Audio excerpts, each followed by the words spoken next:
When I pressed play on my grandfather's final video, I didn't just discover his secrets. I discovered what my family had done to him. The night it all began, snow fell over Portland like a secret trying to be buried.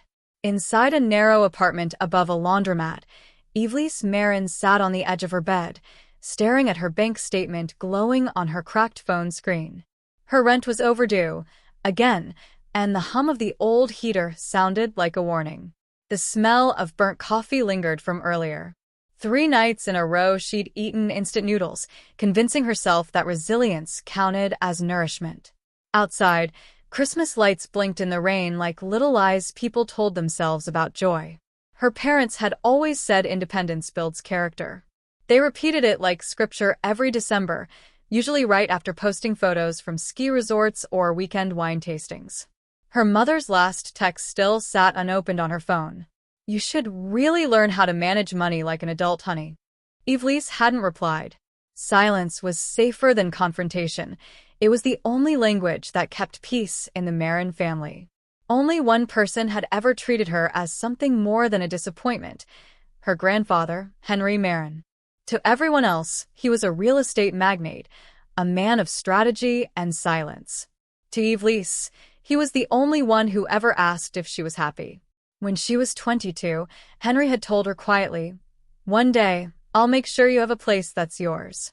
She'd thought he meant emotionally, not literally. He was a man of plans, not surprises. So when he called her a week before Christmas, his tone caught her off guard. "Eve, this year I have something special for you," he'd said, his voice softer than usual. "Grandpa, you know I don't need anything." "Oh, it's already done." She'd laughed, assuming he meant a sweater, a book, something practical. But that night, scrolling through her parents' social media, the glittering dinner party in Napa, the caption, "Family is everything," something inside her twisted. She showed the post to her closest friend, Clara Wynne, the kind of person who always saw through her calm. They sat in a half-empty cafe, pretending to work. Clara leaned forward, smirking over her coffee. "A special gift, huh? Maybe he's finally giving you what your parents kept from you." Evelis smiled faintly. "Or it's another lecture wrapped in a bow." Clara reached across the table, touching her wrist gently. "You know he loves you. Maybe this year's different." But that night, lying in bed as rain tapped the window, Evelis couldn't shake the strange tremor in Henry's voice. 3 days later, an email arrived in her inbox with a subject line: "Congratulations on the successful sale of the Wren Hill Drive property." At first, she thought it was spam. Then she noticed the address. Wren Hill Drive. Her heart skipped. That was the same street her grandfather had mentioned years ago. The place, he said, had sunlight that would love you back. Her fingers trembled as she opened the message. The property had been sold 3 years ago. She scrolled to the details and froze. The seller's name was Thomas Maren, her father. Her pulse hammered. She dialed her mother, Lydia, forcing her voice to sound light. "Hey, random question. Did Grandpa ever buy a house on Wren Hill Drive?" A pause. Too long. Then Lydia's voice came airy, false. "Oh, that? No, honey. The market crashed that year. He never bought it." Evelis pressed. "Because I just got this weird email." Her mother cut her off, tone sharp as a paper cut. "Evelis, you shouldn't open things that aren't meant for you. You always overthink. Let it go." Then she hung up. Evelis sat still for a long time, the dial tone humming against her ear. Her mother's calm voice had carried something new: fear. That night, she couldn't sleep. The sound of the heater became a whisper in the dark. They lied. By morning, she was digging through online records. She traced the realtor's domain to an office in Lake Oswego. Posing as an interested buyer, she called. The agent confirmed it casually. Yes, the Wren Hill property was sold 3 years ago under the name Thomas Maren. Her breath caught. They'd sold it. They'd sold the house Henry bought for her. When Henry called that afternoon to confirm Christmas dinner, Evelis almost told him, but something in her chest locked. Breaking his trust now would break him entirely. "Of course I'll be there," she said. "I'll bring dessert." After she hung up, she whispered to herself, "Okay then." Christmas dinner it is. 3 days before Christmas, Evelis drove through freezing rain to her grandfather's downtown office. His longtime assistant, Nora Dane, greeted her with a polite smile that didn't reach her eyes. "I just wanted to drop off his gift early," Evelis said, holding a small wrapped box. Nora hesitated, then lowered her voice. "Mr. Maren thought you'd already moved in." Evelis blinked. "Moved in where?" Nora looked around before sliding open a drawer and pulling out a manila folder. "He talks all the time about how proud he is that you finally have your own place. The one on Wren Hill Drive." The world tilted. "He bought it 2 years ago," Nora continued softly. "Said it was in your name. Your parents handled the paperwork." "Can I see something?" Evelis whispered. Nora hesitated, then handed her a photocopy. First page, the original deed. Buyer, Evelis Maren. Then another stapled sheet, sale agreement, signed by Thomas Maren. Her father's signature. Outside, the cold air bit at her as she sat in her car gripping the papers until they crumpled. Her hands shook, her breath fogged the window. The world felt both smaller and sharper. She called Clara. "They sold it," she said flatly. "They took what was mine and told him I had it." Clara's voice softened. "So, what are you going to do?" Evelis's gaze fell to the folded deed in her lap. "I'm going to dinner."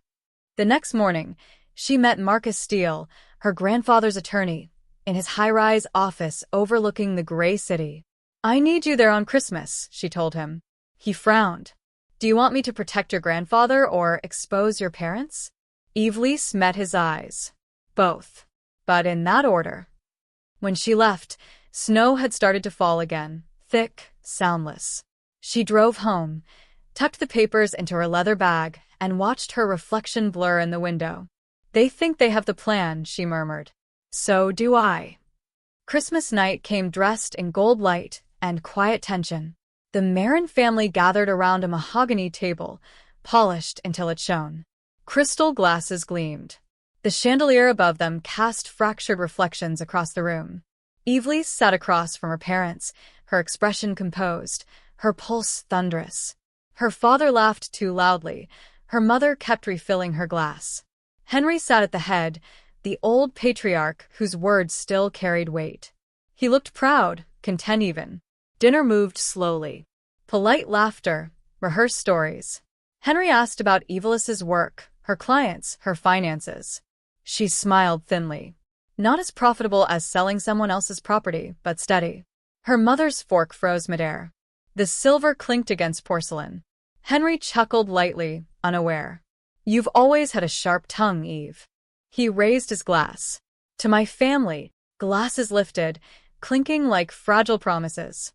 Then Henry's eyes softened. He turned toward Evelis. "By the way, how do you like the house I bought you?" Silence fell. For a heartbeat, the only sound was the fire crackling. Evelis blinked. "What house?" Her father's hand tightened on his wine stem. Lydia went pale. Henry frowned, confusion deepening. "The house on Wren Hill Drive, of course." The air fractured. Evelis's mother's glass slipped, wine spilling across the white tablecloth like blood on snow. Henry's face changed, confusion turning to slow, dawning anger. "Show me the deed. Now." Thomas's voice trembled. "Dad, this isn't the time." "It's exactly the time," Henry said, voice cold as steel. "I trusted you to manage that property for her." Lydia's voice cracked. "Henry, please." He turned to her, eyes sharp. "Don't insult me with another lie." The air thickened. The fire hissed. Nora entered quietly from the side doorway, carrying a brown envelope. She placed it before Henry, then stepped back. Henry didn't open it. Instead, he called toward the hall. "Marcus." The lawyer appeared, briefcase in hand. "Mr. Maren," he said evenly. "I brought the documents you requested." He spread them across the table. Original purchase deed. Buyer, Evelis Maren. He flipped the next page. Sale record, seller, Thomas Maren. Funds transferred to a private account. Henry's hand trembled as his eyes traced the ink. "You sold her home," he whispered. Thomas stammered. "We were only managing it. She wasn't ready." "Ready for what?" Evelis snapped, her voice breaking. To have something that was finally mine? Lydia reached for her daughter, her voice small. We did it for you. You were struggling. Evelis pulled back. No. You did it for yourselves. The clock ticked once. Twice. Then Henry stood, slow and deliberate. From this day forward, he said quietly, you do not speak for her again. Silence collapsed over the room. Lydia began to cry. Thomas's jaw clenched. We're your family. You can't cut us out over a misunderstanding. Henry looked at him with calm fury. You're right.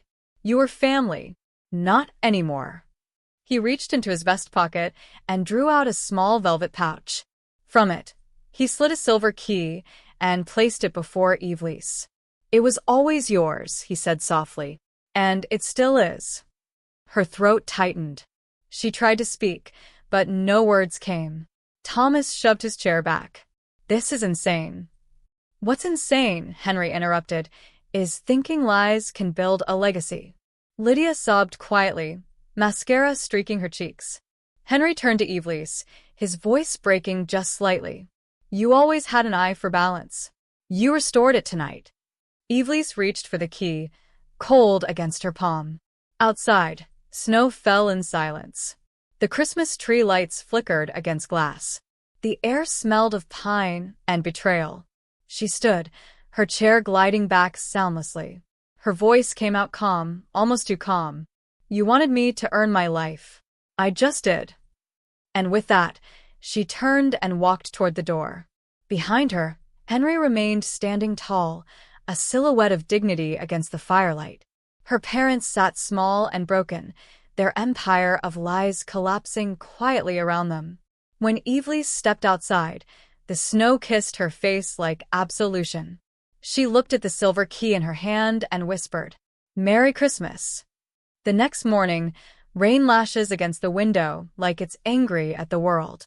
Evelis wakes up to the faint hum of the furnace and the hollow ache that's settled into her ribs. The Christmas lights outside her apartment blink weakly, red, gold, red, as if mocking her for still clinging to something that no longer exists. Her phone buzzes. One message. Unknown number. You shouldn't have asked him. Evelis sits up, the air turning heavy. Her throat tightens, fingers trembling over the screen. She doesn't recognize the number. She wants to believe it's a prank, but something tells her it isn't. She forwards the message to Liam, her best friend and the one person who's still on her side. He replies almost instantly, Liam, meet me at the cafe near the pier at 30. Don't go anywhere alone. The cafe smells of cinnamon and wet coats. Liam's already there, messy hair, flannel jacket, eyes filled with the kind of concern that only comes from watching someone you care about unravel.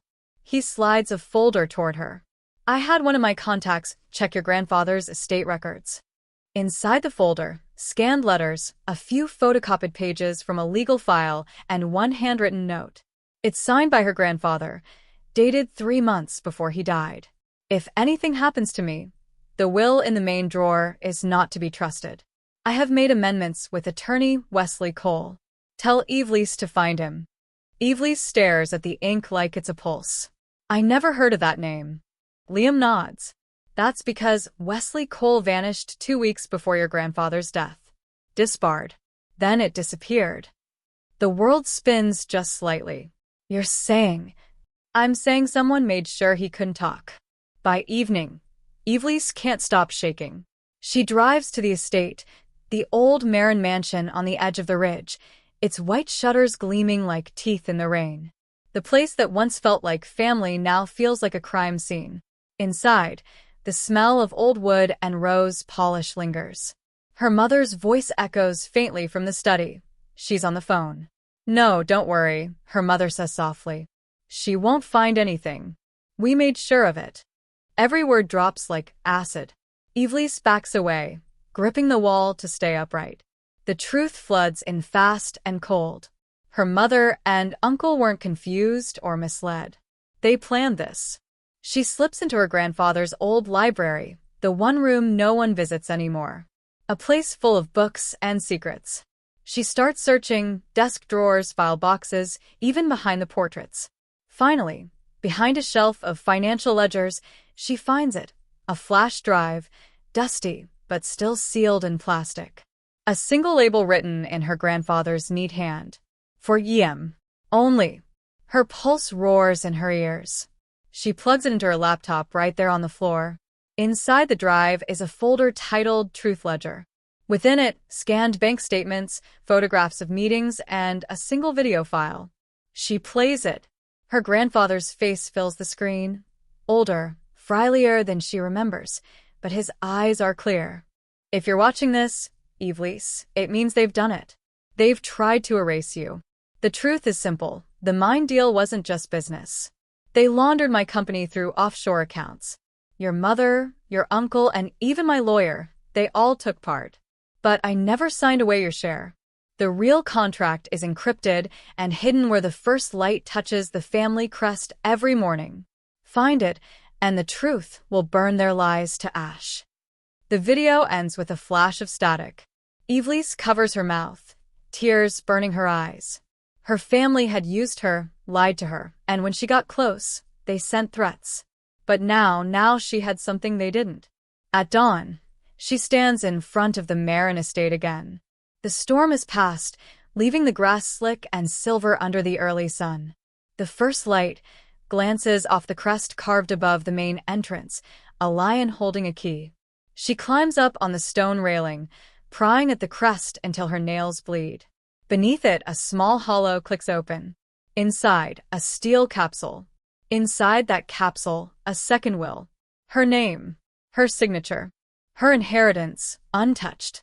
As she turns, her mother stands in the doorway, arms crossed, face pale. You should have stayed gone, Evelis. For a long second, neither moves.